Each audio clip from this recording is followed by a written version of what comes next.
The Minister for Lands and Natural Resources, Samuel Obujinepo, has called on Ghanaians to participate in the upcoming Green Ghana project by planting trees across the country. The project, which starts on Friday, 11 June 2021, is aimed at restoring the forest cover of the country, which he says has been destroyed by illegal mining activities and the forest and systematic forest degradation. He made a call at a press briefing organized to throw more light on the project. As at 1900, the forest cover of Ghana stood at 8,200,000 hectares of forest cover. This forest cover is depleted by a whopping 80%. And today, as we speak, the forest cover of our country stands at just 1,600,000 hectares of forest cover. Therefore, the time for action is now. We've come to this point essentially through years of systematic degradation and forest degradation without the commensurate afforestation, aggressive afforestation. As part of the Green Ghana project is the Green Ghana Day, which is June 11th. Why Green Ghana Day? The first reason for Green Ghana Day is that we want to bring about the needed consciousness. We want to awaken our country for all of us to understand and appreciate the need for tree planting. So that's the first goal. On June 11th, on Friday, what is going to happen? What we expect to happen on June 11th, first of all, is that we all should participate. The Ministry of Lands and Natural Resources, through the Forestry Commission, has worked out an elaborate plan where, as much as possible, we will have seedlings dotted across the country. As we speak, the Forestry Commission, under the supervision of the Ministry of Lands and Natural Resources, has worked out a program which has resulted in the production of some 6 million seedlings as we speak. The seedlings are going to be distributed to all Forestry Commission district offices, their regional offices, various malls across the country. The National Theatre in Accra will have seedlings, the ministries, and vantage points, the places where public places of our country, markets, and so on and so forth. And these seedlings are going to be available. And the expectation is that you walk to a point where you find a seedling, you pick the seedling, there will be guidelines as to how you plant the tree, and you plant the tree. When you plant the tree, we expect that you also take it upon yourself to nurture the tree until it gets to maturity. Former Deputy Minister for Works and Housing and Member of Parliament for Subin constituency, Eugene Boachentry, has applauded Dr. Joseph Siani Japon for his ability to withstand political pressures and shocks in his bid to helping Ghana progress in waste management. The executive chairman for Jospon Group of Companies, Dr. Siani Japon, led the President Nana Addo Dankwa Akufo-Addo to unveil hundreds of tracts on behalf of Zoom Lion yesterday. And on the same, managing editor for Inside newspaper, Kwesi Pratt Jr., recounted the history of Zoom Lion's partnership with various administrations and urged the current government to stay committed to its word on collaborating with the private sector. They both spoke on Metro TV's flagship program, Good Morning Ghana. I think it was a great occasion to see a Ghanaian entrepreneur setting the stage for the sanitation ministry and industry. I mean, he talked about a joint ventureship with is this Scania of Sweden, yes, where he got the trucks and what have you. The other side of it is the creation of employment opportunities for our teeming youth. That's the most important thing. And he said it was going to be done across the 16 regions of Ghana. So, I mean, every region will have a fair share of employment opportunities. And kudos to the president also reiterated the fact that the waste in the system had to be treated somewhat, and with the emergence of Zoom Lion and just one group onto the scene. We're going to also help our country in terms of solving our solid and liquid waste. So that is, I mean, I've been to the Kumasi place too, the Kumasi facility.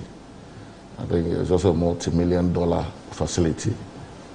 And I think the right buttons are being pressed. We should encourage more such of Ghanaian entrepreneurs to create wealth and employment opportunities for our youth. No matter who is in government, Zoomlion continues to do its work. That's a very positive thing. In fact, if the NPP had lost the 2020 elections, these trucks would still have come into the country, and perhaps they would have been commissioned by Ivor Greenstreet or former President John Dramani Mahama with the same style, the same pageantry, and all, you understand. Now, I think that private companies ought to be very, very careful. And I'm not talking about Zoomla, I'm talking generally about private companies, you know. And I'm not just talking about Ghana, I'm talking about the world. Private companies ought to be able to take a few steps away from governments and leading members of government and act as private companies. Because if they don't do that, they tie their fortunes, their future, and everything to certain governments. And that's dangerous for private business, it's dangerous for our politics, and it's dangerous for everything. To other stories, the Ministry of Health says it will respond to allegations that it bought the Sputnik COVID-19 vaccine produced in Russia for $19 per dose instead of the $10 per dose. A report by the Norwegian tabloid newspaper published in June 3, 2021 alleges that the government signed the contract for the purchase of the vaccine with an Emirati official involved in the controversial Maripal deal and a Norwegian citizen charged with money laundering in Norway.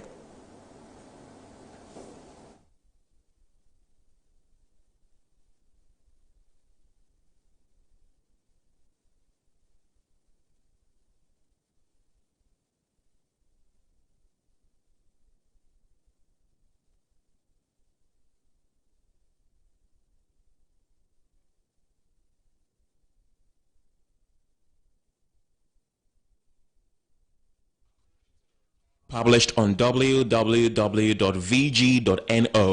government signed the purchase contract for 3.4 million doses of the vaccine after it received an initial 16,000 doses from the two aforementioned names on March 3, 2021. It added that, although the contract was for 3.4 million sold doses of the vaccine, the Ministry of Finance had only paid for 300,000 doses. According to the publication, when the Ministry of Health was contacted to respond to the story, a group of bureaucrats told the newspaper that their job was to pay at the end of the day after the contract had been signed. The Ministry of Finance, in response to the story, said the vaccines were purchased to protect people. The Minister of Finance, Mr. Ken Oforiatta, when asked why he purchased the vaccine for $19 per dose, was quoted as saying, "I don't know. You are confronted with the good guys from the West not giving you any assurances of supply of vaccines.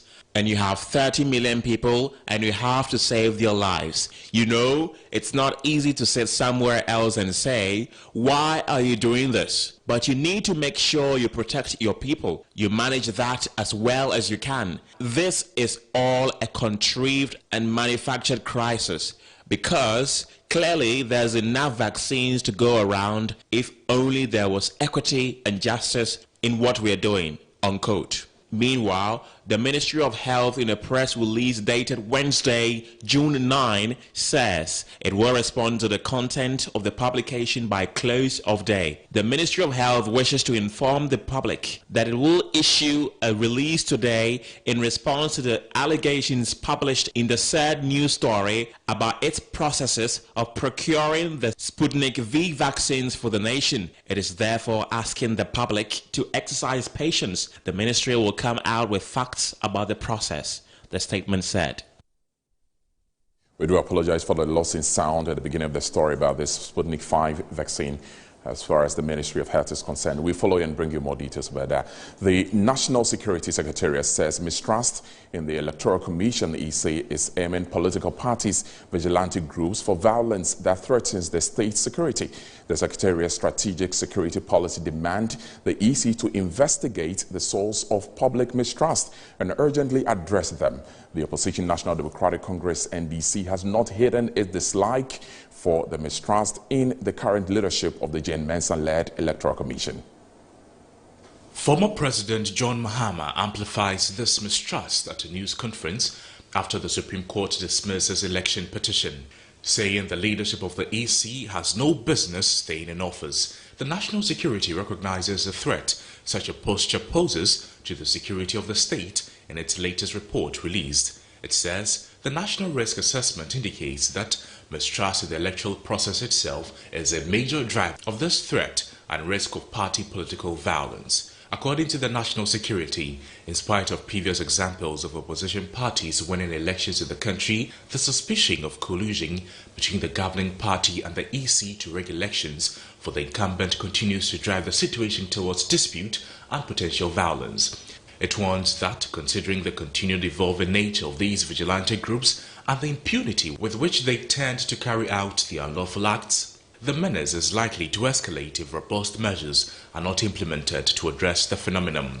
Response, as determined by the national security, includes the need for Parliament to examine what legislative response measures are required to enhance transparency in the election process and truncate the formation and running of political party vigilante groups in the country. It calls on the Electoral Commission to identify the sources of public mistrust in its electioneering systems and processes and take necessary action or make recommendations for addressing them. The Criminal Division of Accra High Court under Justice Clemens Onuga has dismissed without merit an application filed by Dr. Stephen Opuni requesting him to recuse himself in the ongoing Kokobo trial. According to justices, the application was brought in bad faith, hence the decision to dismiss it. There is more in the report read to you.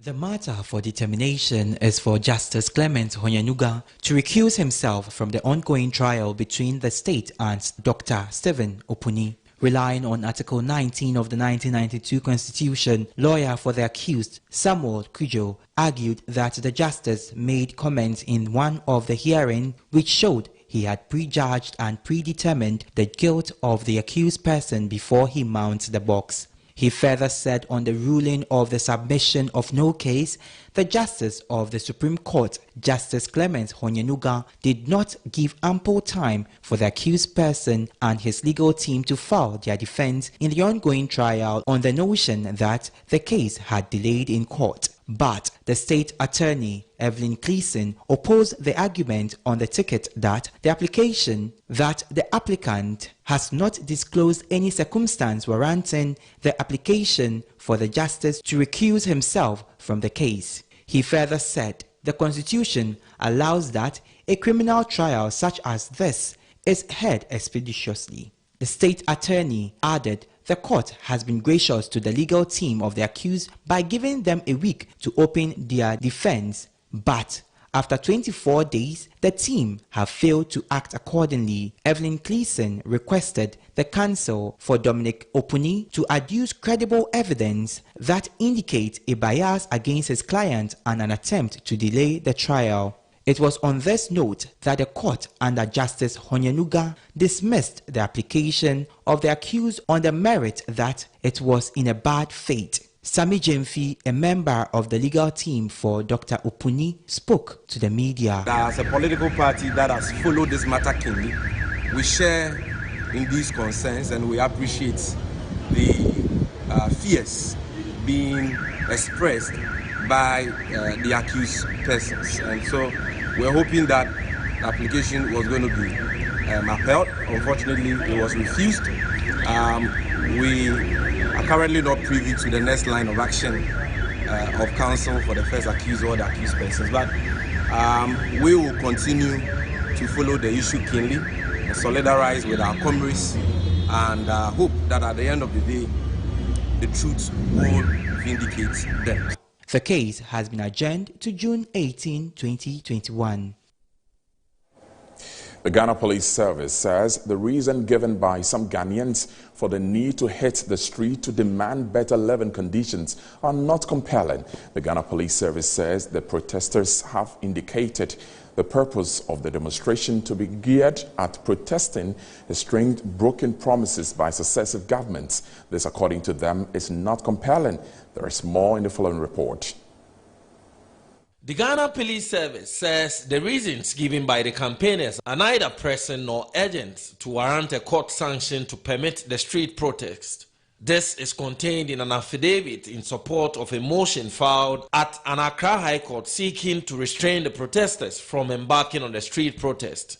In the last few weeks, some Ghanaians have agitated through a social media hashtag, Fix the Country, demanding better living conditions. A planned May 9 demonstration was scuttled as the Ghana Police Service secured a court order barring any protest till the COVID-19 restrictions on public gathering are lifted. This order was set aside by the Supreme Court on Tuesday as it ruled that it was contrary to law. However, the Ghana Police Service, in a statement shortly after the ruling, warned against anyone attempting to protest, saying there is a pending case at the High Court. Metro News has since secured copies of the document filed by the police service. It is signed by Assistant Commissioner of Police Benjamin Osei Ade on behalf of the Inspector General of Police. ACP Ade argues the protest will be a super spreader of COVID-19. He also describes as not feasible proposed plans by the group to avoid the spread of the virus. Therefore, he urges the court to bar any such protest until the restriction on public gathering are lifted. The editor for the Inside newspaper, Kwesi Proud, bemoans the growing rate of unemployment in the country. He says even after obtaining all certificates, there is no job to come to. He says high unemployment rate could destabilize the country. He calls on the government to do more for the citizens. He says policies and projections should be made for the long-term effect, else the country is doomed. Biggest threats to the stability of this country is youth unemployment. And yet, I don't think that we are tackling that problem seriously. I mean, Randy is the one who has been repeating the statistics. And yesterday I was quoting Randy on a radio program, that I participated in. If you look at the numbers of people who are graduating from senior high school, who cannot do anything apart from security job. And what? I don't know what else they can do with their senior high school certificate. You must be worried. And Eugene, you should know, I mean, when I was growing up, all these women in the banks who were sitting in the cages, the tellers and so on, they were middle school leavers. Oh, yeah. You understand? Yeah. I mean, if you found a woman who had come out of secondary school, O-level and so on. Management. Today, and then after a certain point, those jobs were taken over by O-level holders, and then by six-formers. Now, the tellers in the bank, some of them have degrees. 2 master's degrees. Yes. My research assistant in Parliament needs a master's. Yes. 2 master's degrees. I know of a lady, a very good friend of mine, who actually obtained a PhD in planning. PhD before getting a job. No. She had to stay home for 3 years. You would think that giving Ghana's problems and so on, somebody with a PhD in planning would easily get a job. And plan a country for us. She stayed home for 3 years. Eventually, you know what job she got? She got a job as a lecturer in one of the universities. And once she showed me her first pay slip, I told her she would have been better. The Ghana Private Road Transport Union, GPRTU, has appealed to its members not to charge unapproved lorry fares as proposed by some private transport operators. Industrial Relations Officer of the union, Abbas Ibrahim Moro, has noted that the leaders of the union are working closely with authorities to arrive at the right percentage increment for new fares. Speaking to Metro News, Senior Industrial Relations Officer Ibrahim Abbas Moro urged Ghanaians to report drivers and lorry stations charging above the 13% to the various GPRTU offices. I want to take this privilege and inform everybody that the 13% has become a law in Ghana. So anybody taking above 13% is trying to cheat our clients, and we don't think we will accept one or two sections to cheat the other drivers who are law-abiding, who are taking the 13%. Let us know where exactly this thing is happening, so that we were told initially that from Medina to Kaswa they were taking more than we send our men to the Medina station, and that has been rectified. So I'll plead with you, not you alone, all the media, to help so that we regularize all these issues. Else some people might have been cheating others, which will be very bad. To the ordinary Ghanaian, how do they channel their grievances if they want to report? Yes, where they boarded the bus, they should look for the executives of that union and report to the executives. Or maybe halfway through the journey where they are going to alight, there is another executives at the last station also. They should report this conduct to those. This is why we are trying to discourage people from joining these recalcitrant wayside drivers who does not belong to any union. Okay, away from this transport increment, as far as the fares are concerned, there is some good news because we are told inflation is coming down. The government chief statistician, Professor Samuel Kobna Enim, has announced the inflation figure for the month of May to be 7.5%, which is a drop from the 8.5% figure recorded in April 2021. He made this known earlier today when he met the press. I would want us to be circumspect once we did the rebasing from August 2019, and we did indicate during the rebasing exercise that unless you do the obvious backcasting, one has to be very careful comparing these figures prior to August 2019. Having said that, indeed, this is the lowest rate of inflation that we've recorded since the August 2019 rebasing. So definitely this is something that one would want to have a bit more conversation about that. And what I mean by a bit more conversation is that we always need to be mindful of how COVID-19's rate of inflation are impacting on the current inflations that we've been releasing, specifically from April 2021 and May 2021. It will be recalled that in March 2021, we're still recording double digits 10.3, and in February, we're still recording inflation in the double digits of 10.3. And these are comparable to the inflationary rates that we're recording during the COVID-19 era. So one of the things that we need to pay attention to, and I like the question on what is the scope. And what makes this important is, one, the dimension by which you are looking at the inflationary rate. I did emphasize that on a month-on-month basis, we continue to see inflationary rates that are pretty much higher than the pre-COVID-19 levels. Indeed, around June, July 2020, we're recording about 0.5 in that order, but we are now in May 2021 recording a month-on-month inflation of 0.8%. In April, we did record a month-on-month of 1.5%, which again was the highest from June 2020 to April 2021. So although on a year-on-year basis, we are talking about a 7.5 inflationary rate, which is the lowest since August 2019, that same story cannot be said of when you look at it on a month-on-month basis. Let's go back to the GPRTU, where this time they're speaking about road safety.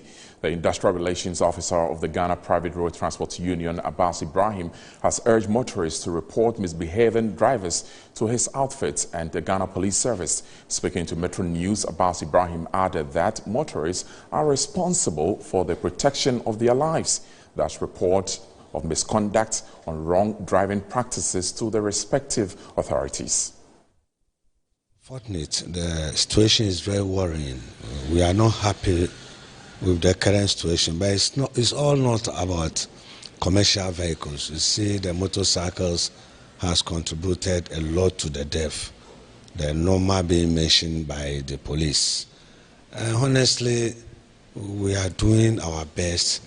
The National Road Safety Authority has also, at one of our meetings, we agreed that there should be periodic training to remember drivers on some do's and don'ts. We strongly believe frequent training or frequent reminding of ourselves will also help in reducing the carnage on our roads. We must be honest to ourselves. Our lives, you cannot sacrifice part of your life if you're in a vehicle and you feel the way the driver is driving. Or you might be very naive about, you can be someone who has no knowledge of driving, but since you've been sitting in vehicles, you might be able to know the difference between a good and a bad driver. So if you sit in a vehicle and the driver is misbehaving, you should be able to talk to the driver in a polite way so that it might not be offended. When the driver refuses, when you get to any police post, every passenger has every right to report the conduct of the driver to that police officers, which I believe they will also take it up and make sure either they will ask you, all of you, to alight and look for a vehicle for you, or they will look for an alternative solution which will make sure you get your destination safely. Now to Parliament, the Minority Leader Haruna Idrisu has addressed the parliamentary press on the Chief Justice's decision to refer the Member of Parliament for Bolga East and a member of the NDC legal team, Dr. Dominic Ayeni, to the General Legal Council over the comments he is alleged to have made against the Supreme Court following the verdicts of the 2020 disputed presidential elections. Dr. Dominic Ayeni is alleged to have questioned the independence of the judiciary at the CDD Ghana roundtable discussion on the theme presidential election petition and their impact on Africa's democracy. Here are excerpts of the Minority Leader's report read to you. An invitation originating from the Office of the Judicial Secretary requesting the Disciplinary Committee of the General Legal Council to investigate alleged statements made by the Honorable Dominic Ayeni, the NDC Member of Parliament for Bongatanga East Constituency and Chairman of the Subsidiary Legislation Committee of Parliament, and former Deputy General and Deputy Attorney General and Minister of Justice over some comments the Honorable Member is alleged to have made at a panel discussion hosted by a civil society group, the Center for Democratic Development, CDD, on the theme presidential election petitions and their impact on Africa's democracy. We understand that the Chief Justice's petition is based, in our view, on hearsay. It states his attention has been drawn to statements allegedly made by Dr. Dominic Ayeni during a panel discussion on presidential election petition and their impact on Africa's democracy. He submits a Joy FM report of the panel discussion. That's the very reason why I've described it as something based on hearsay. The chairman of the General Legal Council, who is also the chairman of the Judicial Council and head of the Judicial Service, an organ of state, in our view, has already determined that the comments are totally unacceptable and wants the Disciplinary Committee of the General Legal Council to investigate it further. It is We end NewsFlash here. We are back at 7 with News Night. Remember, you can follow all our bulletins on Facebook and YouTube on our handle Metro TV Ghana. On DSTV, we're on channel 277. My name is Nana Yawentri. Good afternoon.